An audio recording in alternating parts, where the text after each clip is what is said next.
What's up, guys? Don't think you've seen me in a while. I've been gone, been busy. Don't worry, I'm not dead, I'm back. Uh, but we're gonna be doing a review. First off, straight off the bat. Just finished my freshman year of undergraduate studies at Stanford. And really, the time's absolutely flown by. I feel like every time I wake up, like another month has passed. And that's basically what's happening right now. I'm completely psyched for next year. It was a great year. The thing about getting used to college, at least for me, is I didn't get to do everything that I really wanted to with myself. So next year, my goals for the next 3 years actually is to not have any regrets and live life to the fullest. But those are some lofty goals, and really the point of this video is just to talk about knives. So we'll probably be getting to that in a little bit, but yeah, it's good to be back. I've actually picked up a lot of new knives, and I'm excited to show them to you guys. Might do a video just showing them to you real quick before I actually review them, because their reviews tend to be a little boring, a little bit less interesting than sort of showing and the ooh ah of a new knife. But yeah, let's take a look at this one. This one has been discontinued, unfortunately. This is a buck, as you can tell, and right above the buck you'll see an M. Stands for Mayo. And this is actually the Buck Mayo TNT. I think it's model 172. Comes in this nice Chinese-made, fake wood, painted black box made in China. And it's not perfect. The lid is kind of funky, not really that great. But once we get into the knife, I'm gonna start putting the specifications in the down there, whatever you call it, in the description, because it's wasting a lot of my time listing it off to you.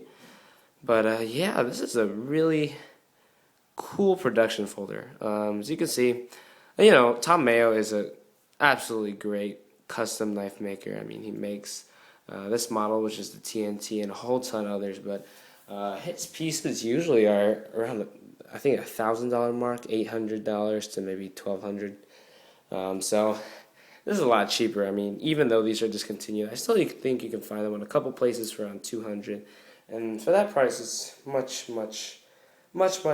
more accessible than his real pieces.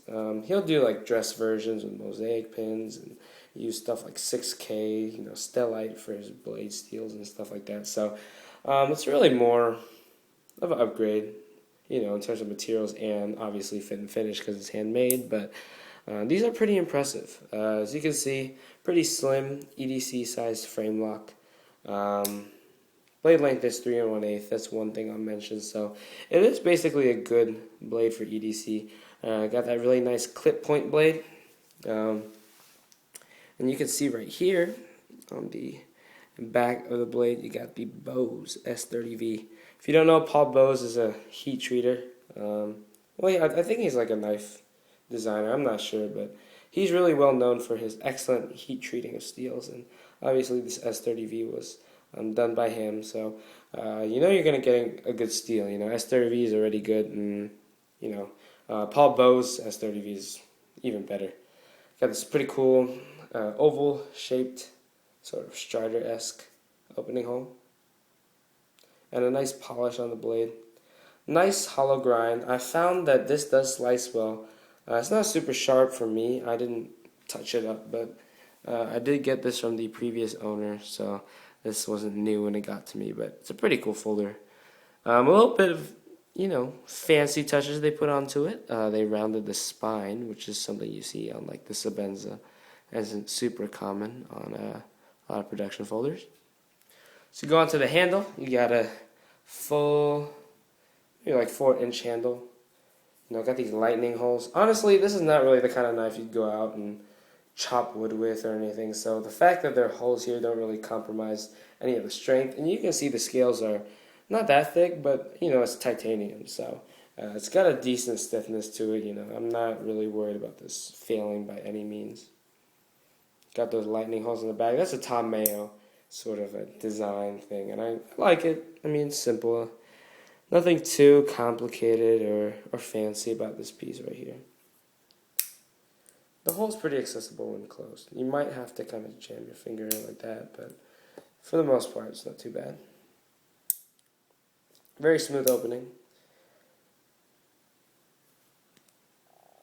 Action is nice and smooth. The lock is not perfectly smooth. There's a little bit of stickiness in mine, but engages pretty early.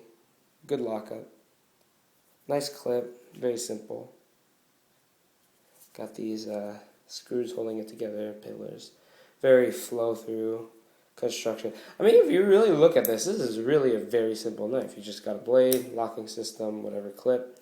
None of it's too overstated. The only sort of embellishing is the holes here, but even that is a pretty simple decoration. Got a nice bead blast in the titanium. It kind of is like a Sabenza, but it actually shows wear a lot less, which I do like. And the handle is good tack, I guess. You can see from this view that these do have rounded handles. You'll see like the Sabenza's more of a blocky handle with just the corners sort of edged out. This has been totally contoured for a better fit in your hand. I do like it. This little choil here fits well for my middle finger, so I can just sort of hold it like that or like that if I want to. Overall, very nice EDC folder. Nothing too complicated, just a quick rundown, good centering and stuff. But, no frills. This is not a super hard work EDC. But, there's nothing really to complain about. This is one of those knives that, Paul Bose, I'm sorry, not Paul Bose, Tom Mayo's designs are really cool, but they're very simple. So, you just got a blade, you got a handle with those holes, and it's really a simple piece. Nothing too much to say about it. If you're looking for a production EDC that's decently high-end, but you don't want anything too flashy, nothing like a ZT with the tactical lines, you might as well go with the Buck Mayo 172 if you have the chance. I'd definitely pick it up again. It's just, I have to sell this one due to pressing issues, but it's a really nice folder. This does have a little brother, the Maya, and same steel, just a little shorter. So if you don't like quite a 3-inch blade, if you want something shorter, like 2.5 inches, you can get that. Or you can actually get another version of this one itself. There is a limited edition. I think it's pretty expensive though. It's like $300. That has this scale as carbon fiber instead of titanium. So sort of like what they're doing with the Sabenzas these days. Putting a carbon fiber. The carbon fiber Sabenzas. But all right, I'll see you guys later. This is a pretty cool knife, but sadly I can't hold on to it any longer. And I'll definitely get you guys up to date with what I've been getting recently, and yeah, I'll see all you later. Peace out, guys.